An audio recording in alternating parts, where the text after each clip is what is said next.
Dober dan. Volitve. Kdaj si ti Pahorja prvič videl v življenju? A v živo misliš? Ja. Si živ vendar, ne? Leta 1991 v parlamentu. Med vojno? Po vojni. Po vojni. Jaz sem ga prvič videl na faksu,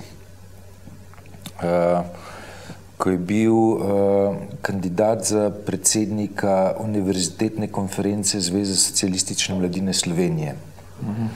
In je bilo to leta 86-87. In kar je bilo presenetljivo, je bilo to, kako gladko je tiste volitve izgubil. Nastopil je na način, ki je zelo podoben zdajšnjemu. Bil je nesporni favorit tistih volitev, ampak volitve je pa gladko izgubil. Mislim, nesporni favorit je bil zato, ker je imel takrat tako kar znatno suport tudi Univerzitetne konference Zveze komunistov Slovenije. Hočeš reči, da bi zdaj moral biti sporni, da bi zmagal, sporni favorit, da bi zmagal. Ali je on zdaj sporni favorit? Ne, tako se zdi, da živimo v kontekstu, ko imajo favoriti nekaj težav. Pravzaprav živimo v kontekstu, nič je rekel, da se vse zgodovina se ponavlja, vse skozi vrača. In se mi zdi, da smo bolj v tem kontekstu. Ja, ampak Tebe je v nedeljo ob 7. zvečer presenetilo, da je Pahor knjižil po rezultatih vzporednih volitev 42%, pol po dejanskih pa 40%. Presenetilo me je pač v toliko, ker so popolnoma vse javnomnenjske projekcije kazale drugače. Sicer pa ne, mislim, ne vidim razloga, zakaj bi bil pač presenečen v tem smislu, ker jaz sem opazoval zdaj, se pravi, za mene je bilo pravo vprašanje to, kar so se ga mi da tudi zastavila, ali bo odločeno v prvem krogu ali v drugem krogu. Na to smo dobili odgovor. Potem drugo, kar bi me pa res presenetilo, je pa to, če bi kandidat SDS in NSI, dr. Zver, prišel v drugi krog. To bi me presenetilo.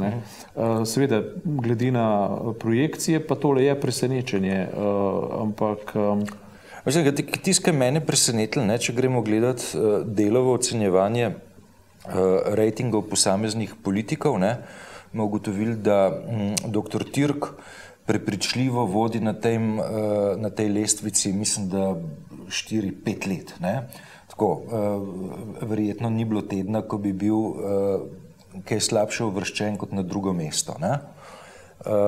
Medtem ko Pahor je v zadnjem letu pa pol strahovito zanihal, imel rejtinge, ki so bili globoko pod vodo.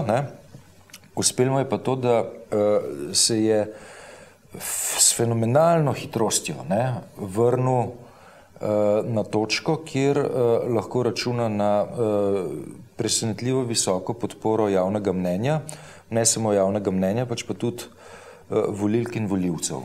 Še več, priznaj, da si se zmotil, da ti je nataknil roge. Tukaj na tem stolu si ti mene podučil, da mednarodne, ameriške raziskave kažejo, da ljudje na koncu volijo tako, kot so si zamislili v osnovi, da televizijska soočenja nimajo pravega vpliva. Zdaj, če ti misliš, da je zdaj trenutek za samokritiko, potem imaš prav. Jaz lahko samokritično povem, da je moj stavek, da predvolilna soočenja v slovenskem kontekstu nimajo nikakršnega vpliva na odločanje volilk in volilcev, traparija.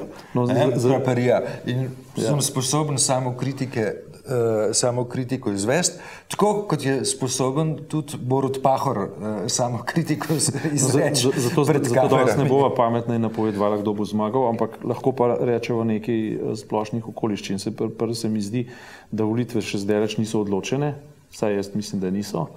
Na vsak način bo pa dr. Tirk moral zelo dobro premisliti, kako se bo stvari lotil. Ker če je kaj res, je res to, da je Borut Pahor ves čas deloval izredno prepričano v to, kar govori. To se pravi, v njegovo iskrenost ni bilo mogoče dvomiti, se to nikdar ni bil njegov problem. Njegovi problemi so pač drugje. Njegovi problemi so predvsem v tem, da bi bila podoba države z njim bolj orientirana na njega kot na državo, medtem ko pri dr. Tirku smo pa opazovali to, da je govoril pač pravilne besede, pa ni bilo na njegovem obrazu ali pa na njegovi pojavnosti čutiti, da bi sam sebi verjel. On je bil v bistvu nekako tako prepričan, da mora zmago samo še formalizirati, da ga je lahko tole res presenetilo. In zdaj bo taktiko verjetno obrnil, njegov štab bo premislil, kako narediti, ampak če bo šel v napadalnost proti Borutu Pahorju, se bojim, da to ni zmagovita formula. On mora pač ljudi prepričati, da prvo, kar je, ni kandidat levice oziroma samo levice, ampak je kandidat vseh Slovencev za predsednika države, da je v bistvu lik ustavne pozicije. Pravi, da je skladen z likom ustavne pozicije. Tako, ja. On se približuje temu, on mora biti v tem smislu obči človek, obče veljaven predsednik. A je Pahor skladen z likom ustavne definicije? Jaz mislim, da hoče biti.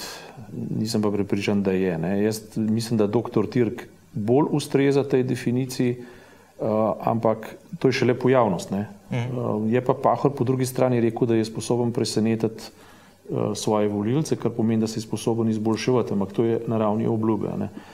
Ampak kakorkoli že, je pa izredno zabavno, pa tisto, to je pa moj oseben vidik, kako se bo desnica, ki je izgubila svojega kandidata, se je izmerila, zdaj opredeljevala do Boruta Pahorja in več kot očitno je, da se ne bo postavila za Danila Tirka. Mislim, lahko pa to neprijetno nalogo prepusti kakšnim satelitom,